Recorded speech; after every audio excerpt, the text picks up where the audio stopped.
Em nome do Pai, e do Filho e do Espírito Santo. Amém.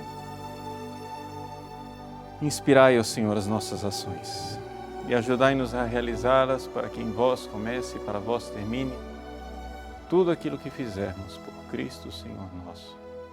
Amém. Santa Maria, Mãe de Deus, rogai por nós. Em nome do Pai, e do Filho e do Espírito Santo. Amém.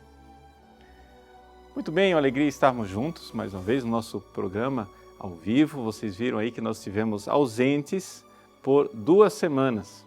E quero explicar já desde o início qual é a razão desta ausência. É que nós estamos preparando para você uma surpresa.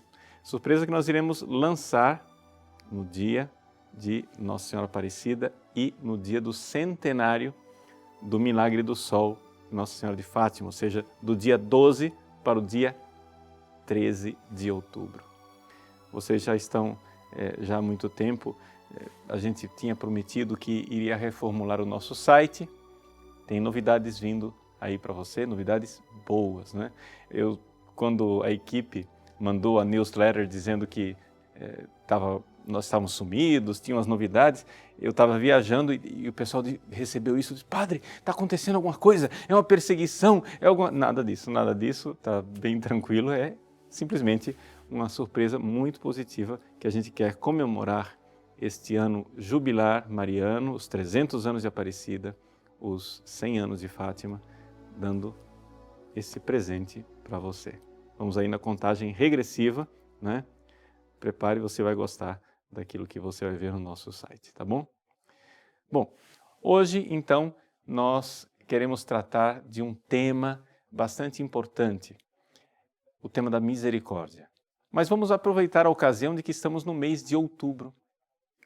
O mês de outubro é marcado no início e no final por 2 personagens históricos que falaram bastante de misericórdia. O início de outubro, Santa Teresinha do Menino Jesus. Dia 1º de outubro é a festa dela, que nesse ano caiu num domingo. No dia 31 de outubro, nós temos Lutero. Ou seja, este ano, especialmente os 500 anos da Reforma Protestante. Eu gosto de, ao invés de dizer Reforma Protestante, chamar de Revolta Protestante. Mas, na realidade, somente aqui é que nós encontramos um paralelo entre as duas coisas. Ou seja, os dois falavam de misericórdia. Mas a misericórdia como ela é apresentada por Teresinha é tão distante da misericórdia como ela é apresentada por Lutero, que, de fato, os dois estão nos 2 extremos do mês de outubro, estão também nos 2 extremos do conceito de misericórdia. Por quê? Eu apresento já desde o início um resumo daquilo que nós iremos ver com detalhes no programa de hoje. A misericórdia para Teresinha é a grande misericórdia que podemos ser santos. Ou seja, na sua pequena via, no seu pequeno caminho, Santa Teresinha vê que apesar de nossa fraqueza, de nossa pequenez, nós podemos ser grandes santos. E essa é a maior das misericórdias. Ou seja, o amor de Deus, a misericórdia é uma forma do amor de Deus. O amor de Deus se manifesta nesta grande misericórdia de que nós possamos amar. Nós podemos amar Deus. Não é grande isso? Não é maravilhoso? Que nós, logo nós, com o nosso coração de pedra, com nossa miséria, nosso pecado, nós podemos amar. Do outro lado, nós temos a misericórdia de Lutero. E Lutero, infelizmente, não acreditava na capacidade de o homem ser santo. Muito pelo contrário, ou seja, ele combatia a Igreja Católica, como a maior parte dos protestantes continuam combatendo, dizendo que é impossível ser santo e que tudo isso é uma grande hipocrisia da Igreja Católica, é um mito inventado pelos papistas para iludir as pessoas de que nós, pecadores, podemos ser santos. Não, não é assim. A misericórdia para Lutero, então, consiste no seguinte: nós vamos ter que continuar na nossa vida revirando na lama do pecado. Mas, se tivermos fé, no final, entraremos no céu camuflados. Ou seja, aqui a grande tristeza que na teologia luterana não existe lugar para o amor que vem do homem para Deus. Claro, existe lugar do amor de Deus para o homem, mas Lutero olha para si, vê o pecado, vê que nós somos incapazes de amar e se desespera. E diz, não somos capazes de amar. Então aqui nós vemos, nessa ocasião, é um kairos de Deus, é um tempo de Deus. Veja, nós estamos comemorando 120 anos da morte de Santa Teresinha, 500 anos da Reforma Luterana. Não é coincidência nós olharmos para essas duas realidades e vermos como é diferente, como é distante a visão verdadeiramente católica da misericórdia de uma visão, de uma contrafação, de uma falsificação, que é a misericórdia como vista por Lutero. É muito importante isso, e eu digo já desde o início do nosso programa, porque o Concílio Vaticano II, na Constituição Dogmática Lumen Gentium, no capítulo 5, foi um raio de luz maravilhoso para a nossa vida. Por quê? Porque o Concílio nos diz que existe uma vocação universal para a santidade. Que beleza! Mas, há 50 anos passados do Concílio Vaticano II, nós estamos correndo o risco de esquecer esta que foi uma das suas doutrinas, um dos seus ensinamentos mais frutuosos. O fato, essa grande misericórdia de Deus, de que nós podemos ser santos. Bom, esse é o resumo do que nós queremos apresentar. Vamos agora olhar um pouco nos detalhes. Comecemos então com Lutero, não é? Com o desespero de Lutero. Quem quiser ter mais detalhes a respeito dessa realidade de Lutero, a melhor biografia de Lutero, vida de Lutero, é do padre Ricardo García Villoslada, Martín Lutero, el fraile hambriento de Dios, é o primeiro volume, e En lucha contra Roma, o segundo volume, é da Biblioteca de Autores Cristianos, em espanhol. No primeiro volume, não é, quem quiser depois olhar com calma, 2 capítulos que eu chamaria atenção, o capítulo 9 e o capítulo 10, em que aqui o padre Villoslada coloca, García Villoslada mostra para nós, com toda clareza, o drama interior de Lutero. Não é? No capítulo 9, ele explica as várias interpretações da figura histórica de Lutero, qual era o problema psicológico ou psiquiátrico de Lutero, a questão da sua neurose, etc. Tudo bem, várias teorias, mas isso não importa. O problema aqui, no fundo, não é a pessoa histórica de Lutero que está em questão, mas é o ensinamento, ou seja, a solução que ele teve para o seu drama. Ou seja, sem dúvida nenhuma, capítulo 10, a tragédia de uma consciência atormentada. Ou seja, Lutero via Deus como um Deus justiceiro. Depois ele dizia, diz aqui no livro do padre García Villoslada, me assustava el nombre de Jesús. O nome de Jesus me assustava. Ele tinha medo de Deus. Medo de um Deus que iria colocá-lo no inferno. E então acontece aquele momento de intuição de Lutero, em que ele percebe que nós seremos salvos pela fé. E através desta salvação que vem pela fé, Lutero, então, eu tenho que ter fé na misericórdia de Deus. Eu acredito que Deus é misericordioso e eu, apesar de ser pecador, eu vou ser salvo.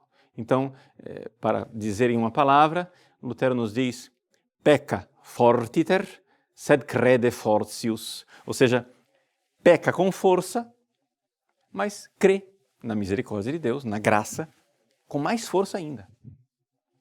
Então, como é que se dá a salvação para Lutero? Se dá a salvação pelo ministério da palavra, onde os pregadores anunciam a misericórdia de Deus para as pessoas, ao receber aquela notícia, têm um sentimento de confiança, e aqui uma das características da fé para Lutero, é uma fé fiducial, uma fé que é confiança, uma fé que é mais sentimento do que qualquer outra coisa. Nós vamos ver como isso em Teresinha é preciosamente diferente. E Lutero, então, vê que nós estamos fadados a viver nos nossos pecados.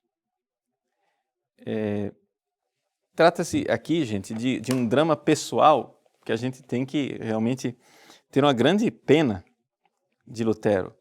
O padre Garcia Villoslada nos coloca os problemas sérios que ele vivia com relação à oração do breviário, as tristezas, as tentações, o problema da castidade, toda a concupiscência dentro de Lutero. Então, quer dizer, Lutero olhava para dentro de si, olhava para a sua miséria, não é? E via, não é possível. Então, vejam, em Lutero surge uma questão que é uma consciência da fragilidade humana que termina caindo na pusilanimidade. Desculpe a palavra difícil, né? Pusilanimidade. O que é isso? Pusilus, em latim, quer dizer pequeno. Anima é alma. Pusilanimidade quer dizer uma alma pequena. Lutero não sonha com a santidade.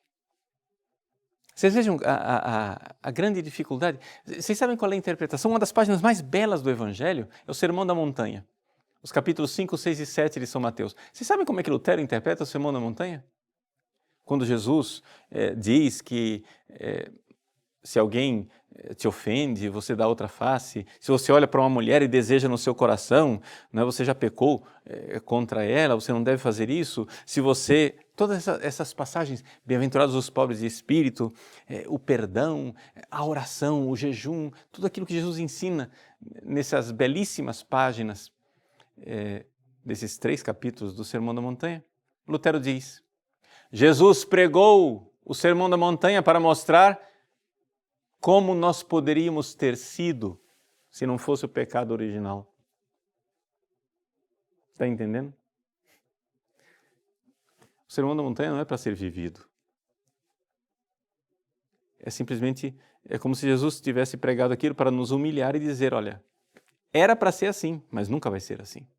Porque, de fato, se você for ver o Sermão da Montanha, os capítulos 5, 6 e 7, nós temos ali um plano de santidade de vida. Não é? Mas aqui que está o problema. As pessoas, e eu quero que você, assim, quero que você entenda o seguinte, eu não estou fazendo essa aula por causa de um prazer pela polêmica. Eu quero fazer esta aula exatamente porque o que Lutero, pobrezinho, viveu, eu não quero que você viva, é uma caridade. Eu quero ajudar você. Porque miseravelmente eu vejo com muita frequência no confessionário, no atendimento das pessoas, que existem pequenos luteros dentro de nós.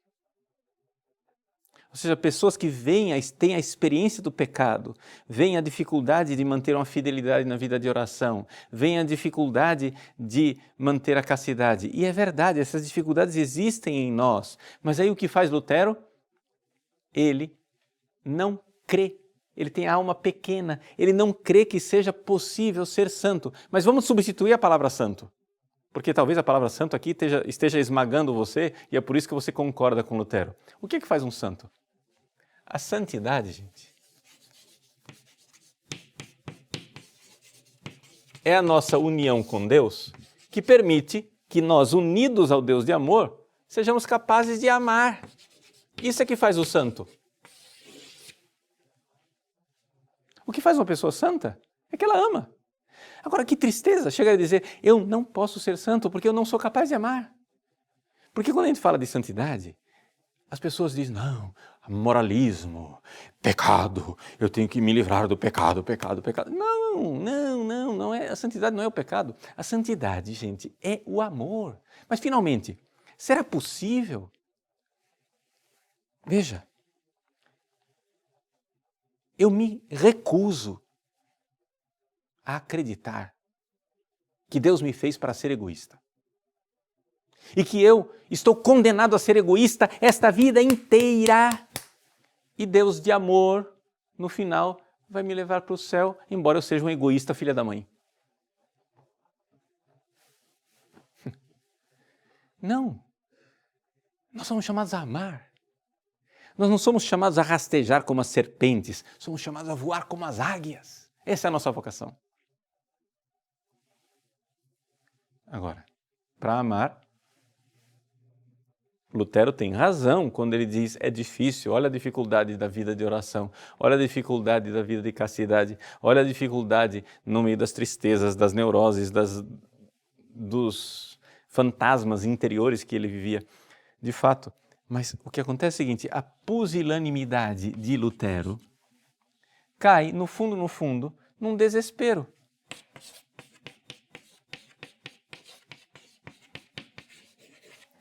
Não o desespero de salvação, porque Lutero acha que vai ser salvo só tendo fé, mas o desespero de amar.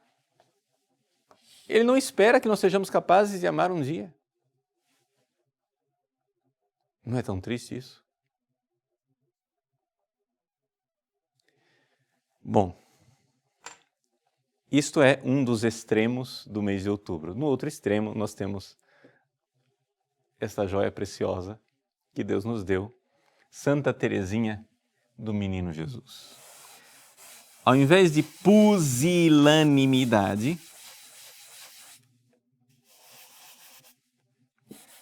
nós temos uma outra coisa.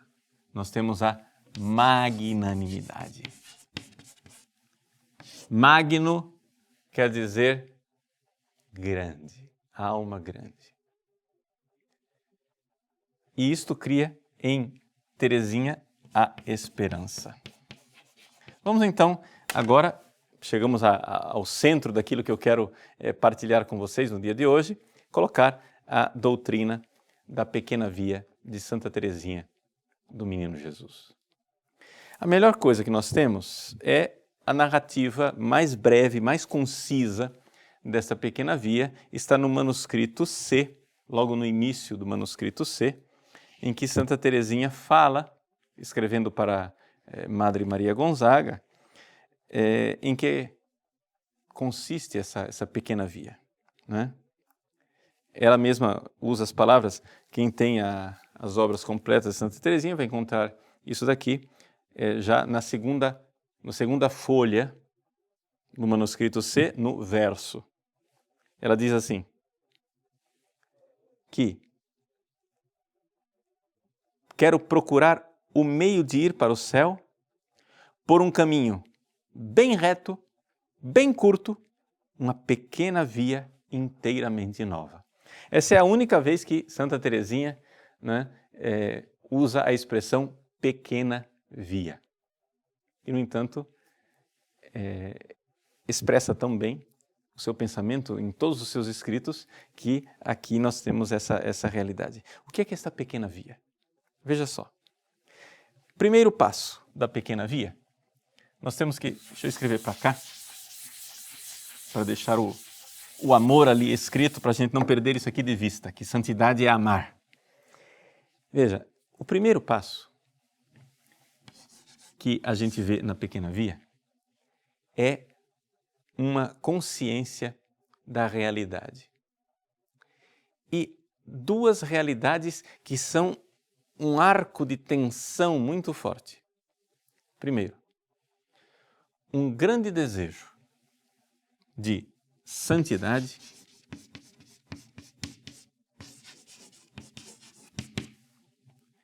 que está numa grande tensão com a nossa fraqueza, com a nossa debilidade, com a nossa pequenez, né? Então, a fraqueza humana. Aqui está o problema. Vejam como Santa Teresinha descreve isso daqui. Como sabeis, ela está falando com a Madre Maria Gonzaga, desejei ser santa, mas comparando-me com os santos, sempre constatei que há entre eles e eu a mesma diferença que existe entre uma montanha cujo cimo se perde no céu e o grão de areia obscuro calcado aos pés dos caminhantes. Veja, ela está dizendo isto, Santa Teresinha na sua viagem para Roma, teve a oportunidade de passar pelos Alpes e ver aquelas montanhas altaneiras, 4.000 metros de altura, né? Chega às nuvens e a montanha não terminou ainda, ela continua lá em cima. Então ela olha para os grandes santos. Ela crê que a santidade é possível. Lutero não cria, mas Santa Teresinha vê a vida dos santos, vê o amor, aquele amor abrasado, aquelas pessoas generosas que se entregaram a Jesus, se entregaram a Deus e amaram o próximo e amaram apaixonadamente. Ela vê aquele grande amor vindo do coração dos santos, ela diz, que beleza. Mas eu quero ser santa, mas eu não sou montanha. Eu sou aquele pozinho grudado no sapato.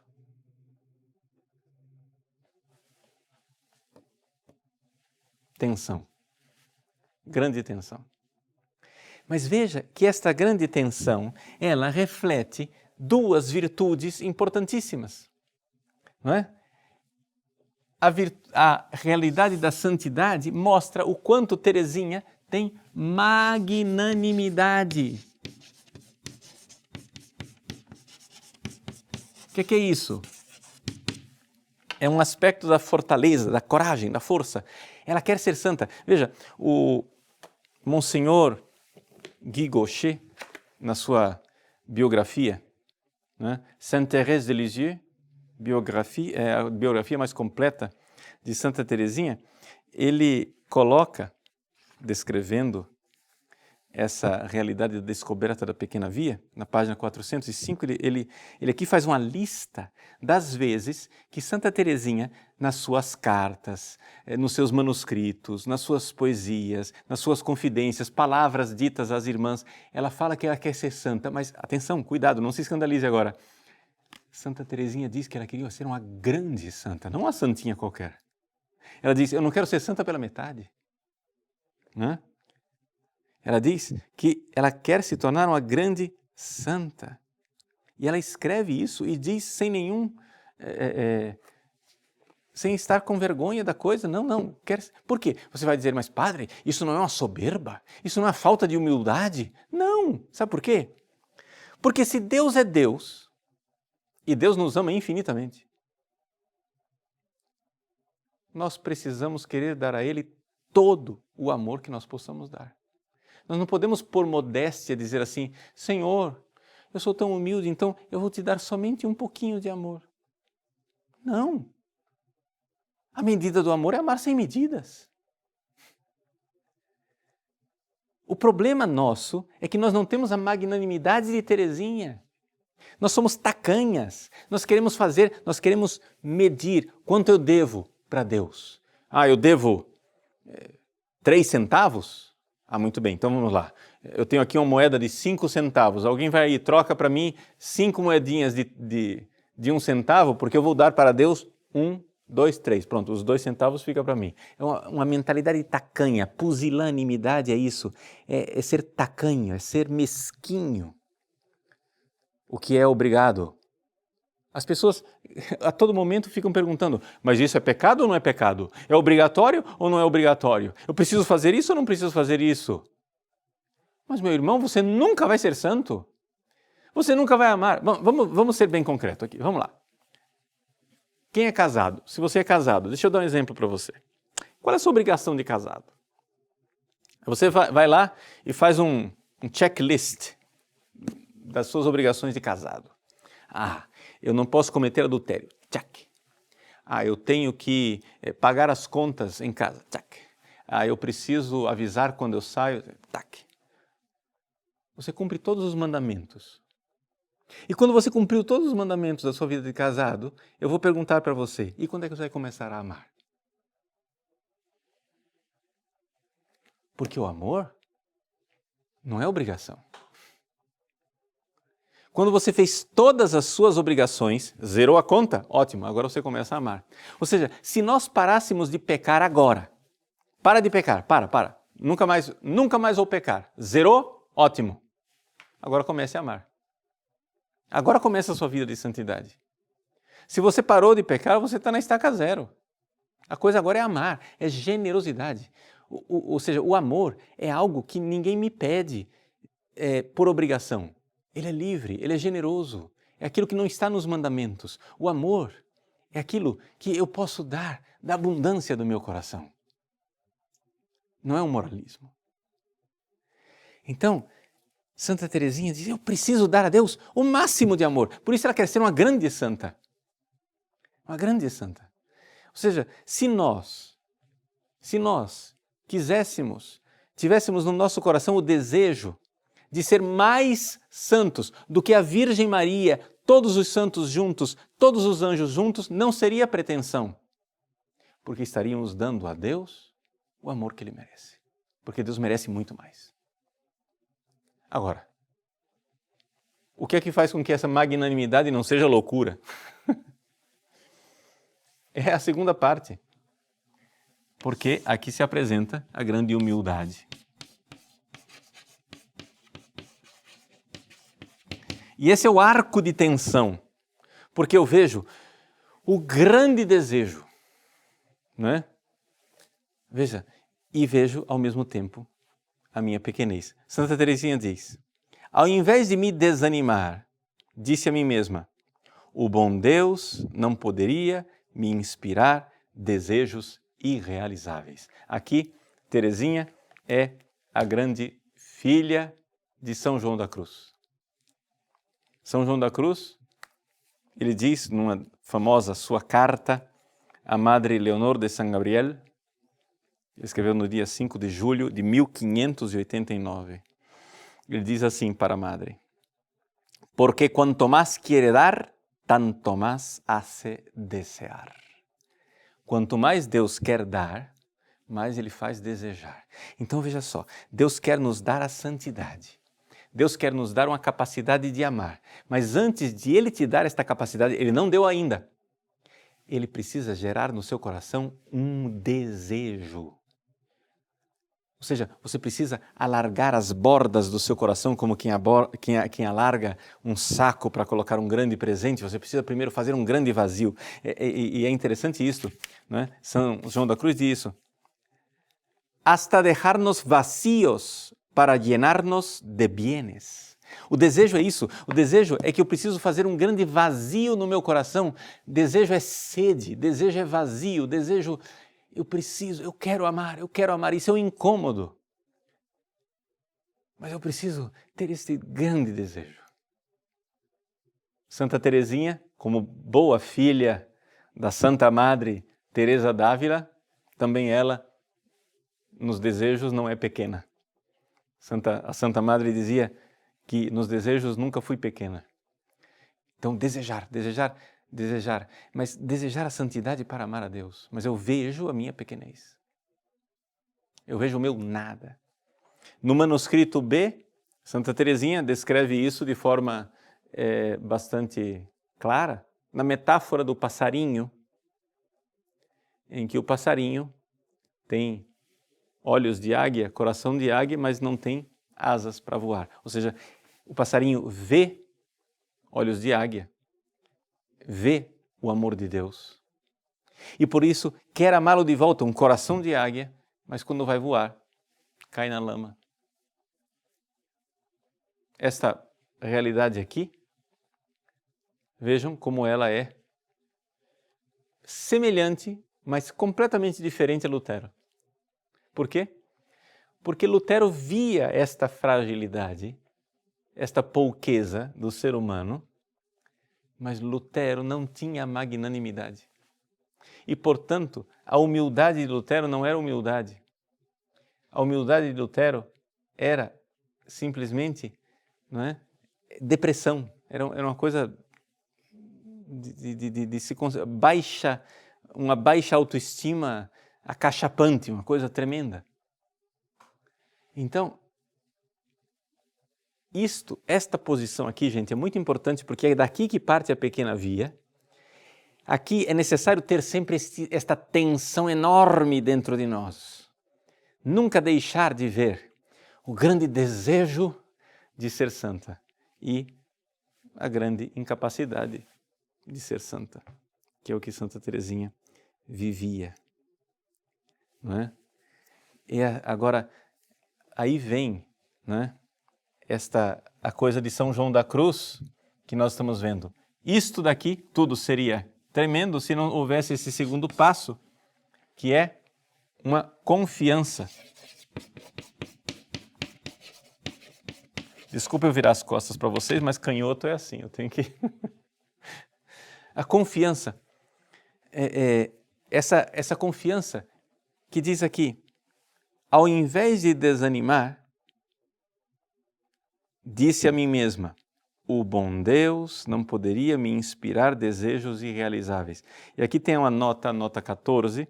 Se você for aqui atrás nas notas de rodapé da edição, vai aparecer lá pelo menos 10 citações onde Santa Teresinha repete essa mesma ideia. Deus não faz nascer desejos em nós que Ele não vai realizar. Portanto, aqui surge a confiança. O que é a confiança? Vamos lá. Para saber o que é a confiança, Santo Tomás, o grande Tomás. Na Suma Teológica, na segunda seção da segunda parte, questão 129, no artigo 6º, ele está tratando da magnanimidade. E ele pergunta assim, Santo Tomás pergunta, se a confiança pertence à magnanimidade. Vejam, Santa Teresinha sem estudar teologia, veja o que é iluminação divina. Ela não fez teologia, mas é impressionante a grandeza de exatidão teológica desta doutora da Igreja. A confiança pertence à magnanimidade e Santo Tomás diz que como é que surge a confiança numa pessoa? Quando alguém concebe uma esperança.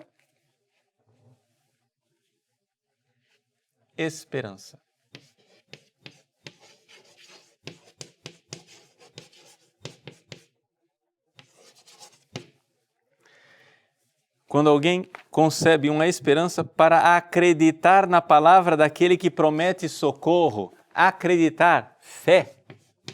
Então vejam só o edifício de 3 andares, as virtudes teologais que fazem a santidade. A fé. Deus não pede o impossível. Se Ele quer que eu ame de todo o coração, eu preciso acreditar nele. Que Ele me socorrerá, dando o amor que eu preciso para amá-lo. Veja, Ele diz, alguém concebe esperança por acreditar na palavra daquele que promete socorro. Portanto, né, a confiança implica uma esperança muito forte, proveniente de alguma consideração que justifica uma espécie de certeza que se vai conseguir o bem desejado. Eu creio que Ele me ama. E não somente creio que Ele me ama, eu creio que Ele quer que eu o ame. Gente, isso é de uma grandeza. Como é possível que Deus queira isto de nós? Nós, miseráveis nós, nosso coração de pedra. Olha para dentro de você. Lutero, olha para dentro de você, vê teu coração de pedra. Vê tua incapacidade de amar. Incapacidade de amar. E, no entanto, se Ele diz ao paraplégico, ao aleijado, levanta-te, Ele não ordenaria o impossível.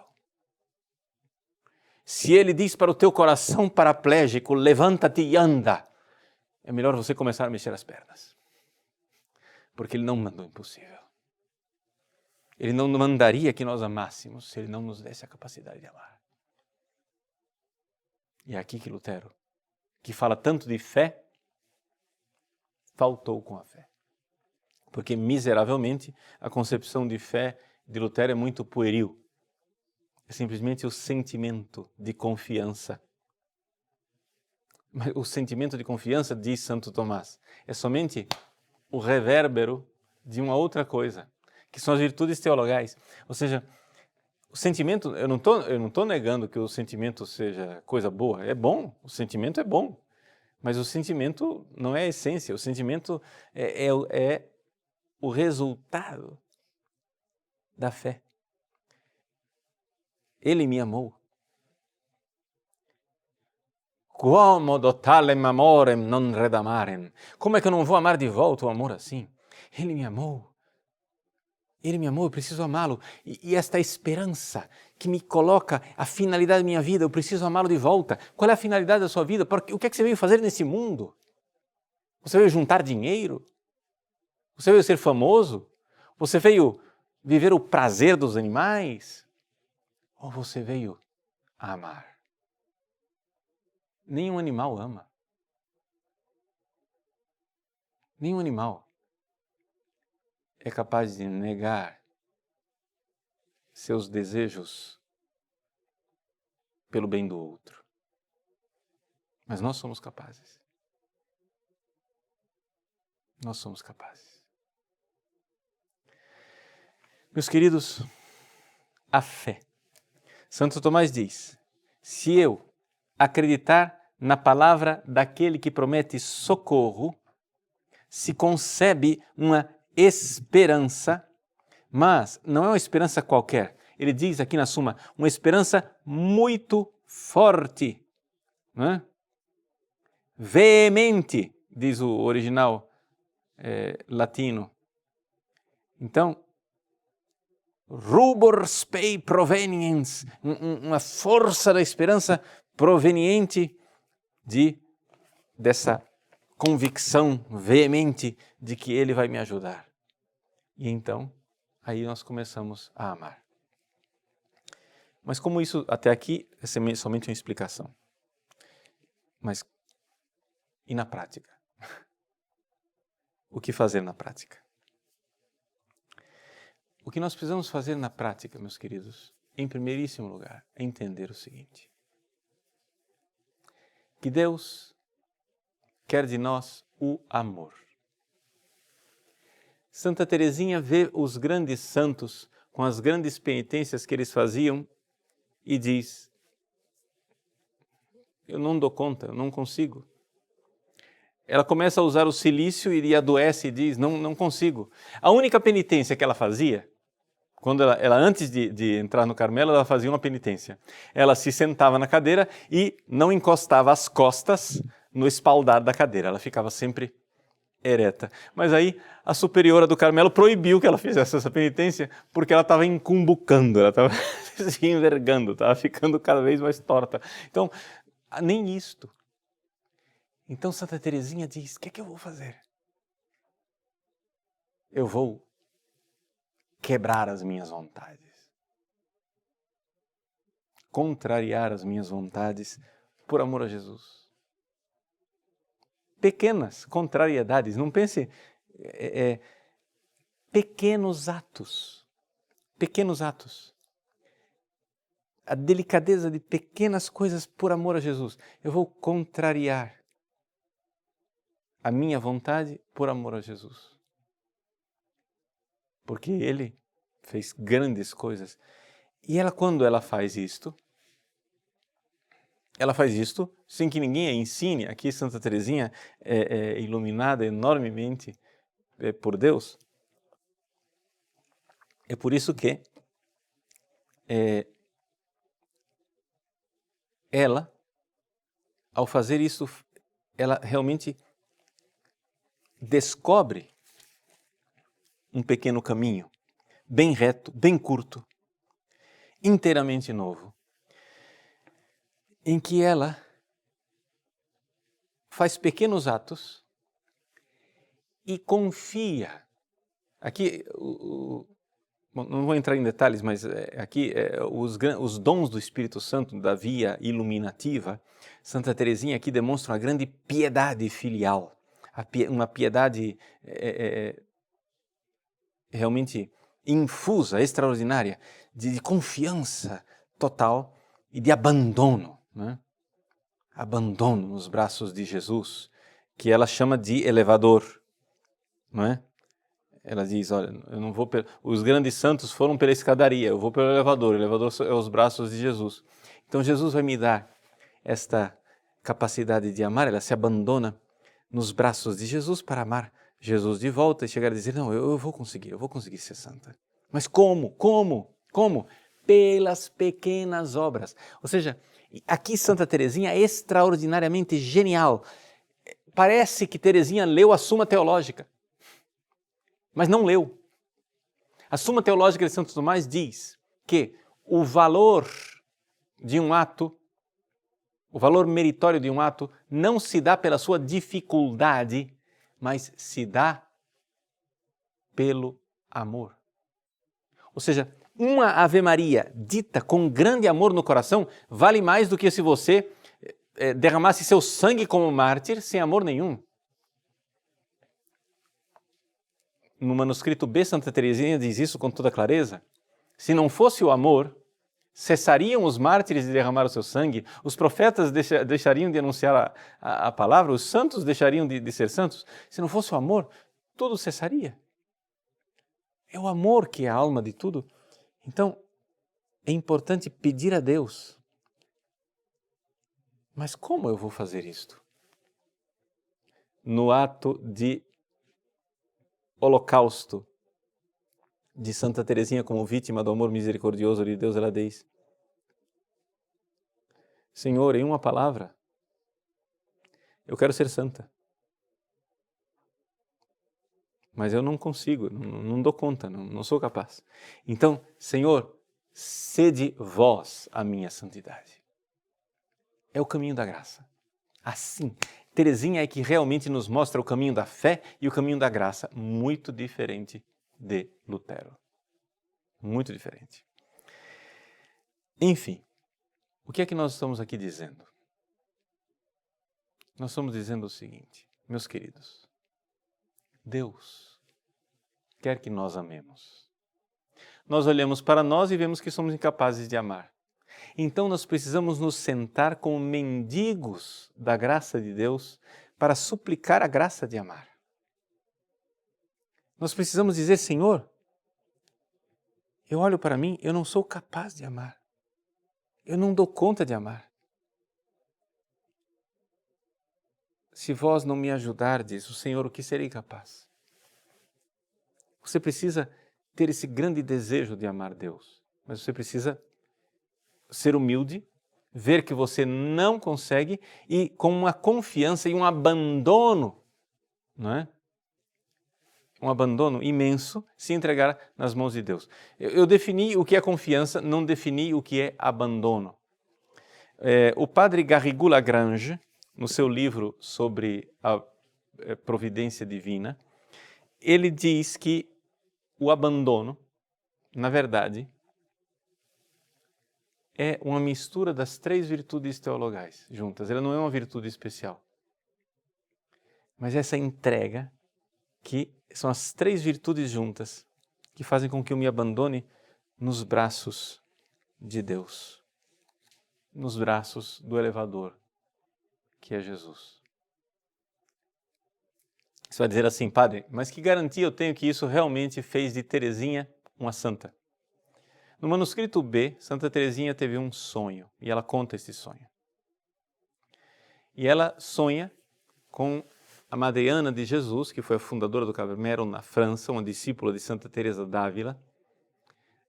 Ela vê 3 religiosas no sonho, não é?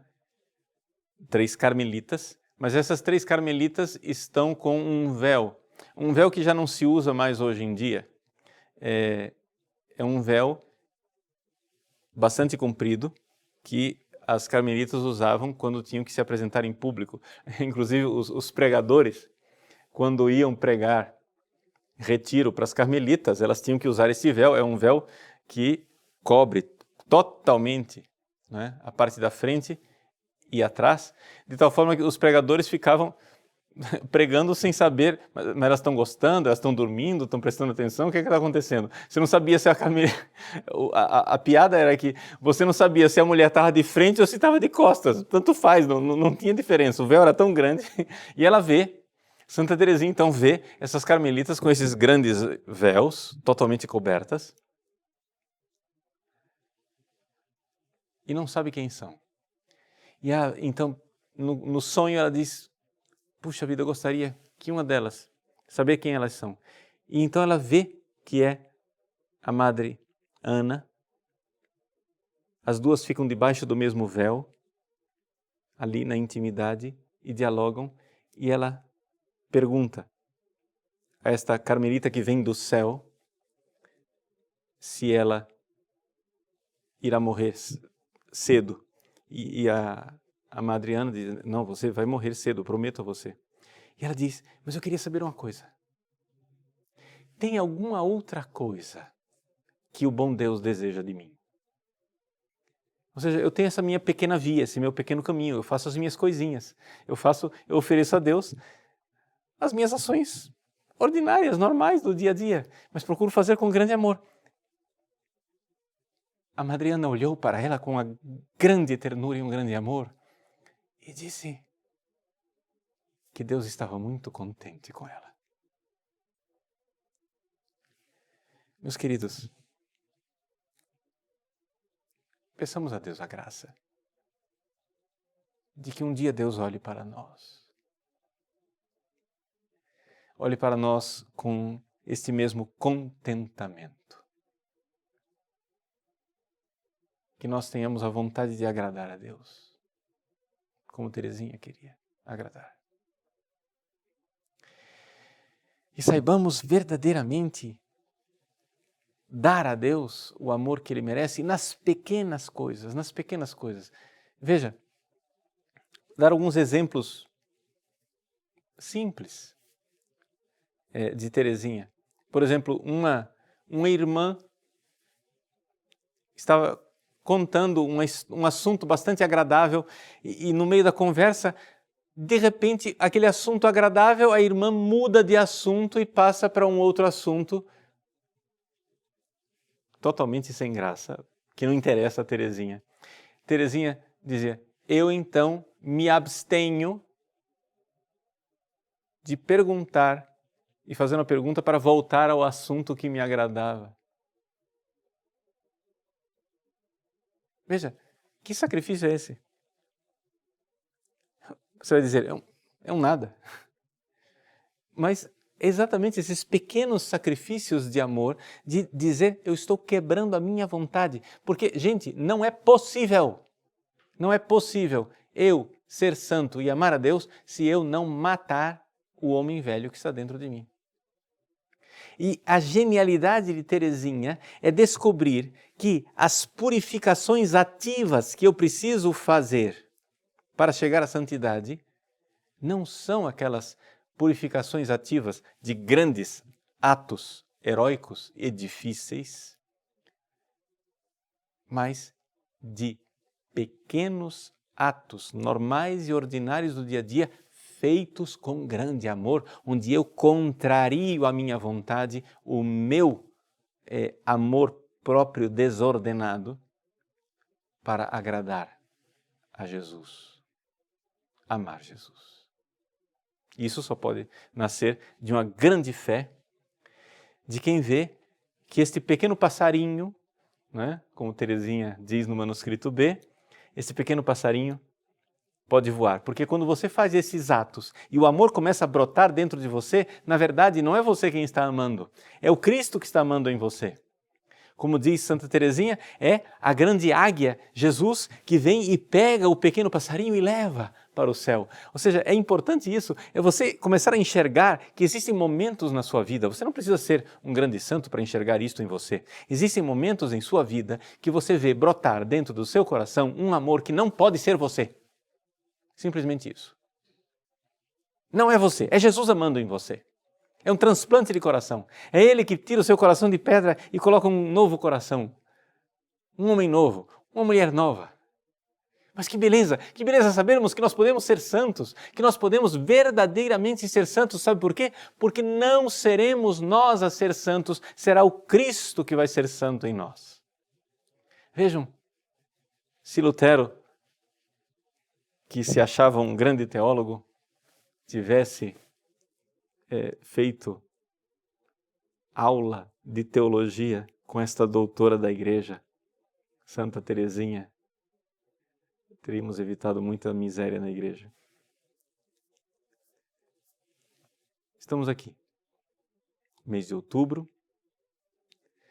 em que nós, neste ano jubilar mariano, não é? Vemos que Teresinha, de alguma forma, quase que intuitivamente, seguiu o caminho de Maria.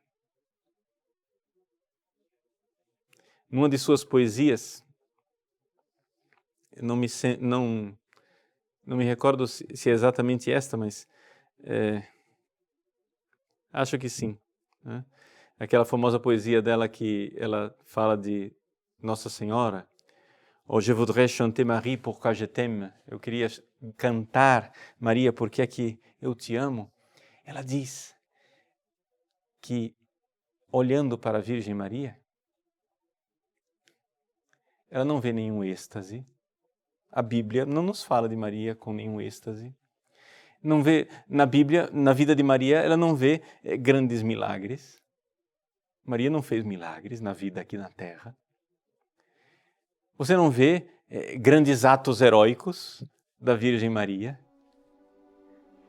A humilde serva do Senhor passa quase que completamente desapercebida por este mundo, vivendo um amor imenso por Deus nos atos mais humildes e ordinários da vida de Nazaré. Aqui Teresinha entra na escola de Maria.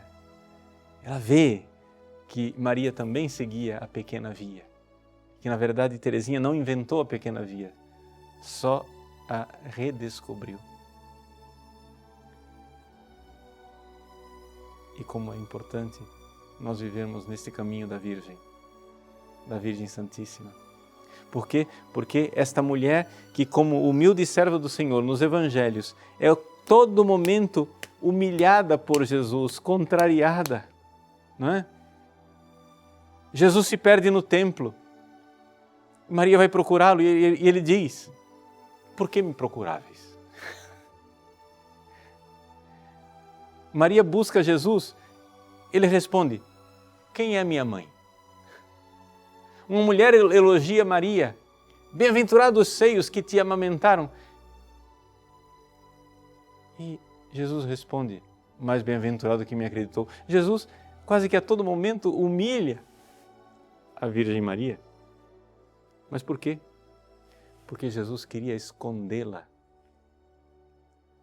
Jesus queria escondê-la para que ela não se pervertesse na vaidade. Mas essa mulher humilde, serva do Senhor, durante todos os seus anos aqui na terra, quando ela chega no céu, ela é a Virgem do Apocalipse, capítulo 12.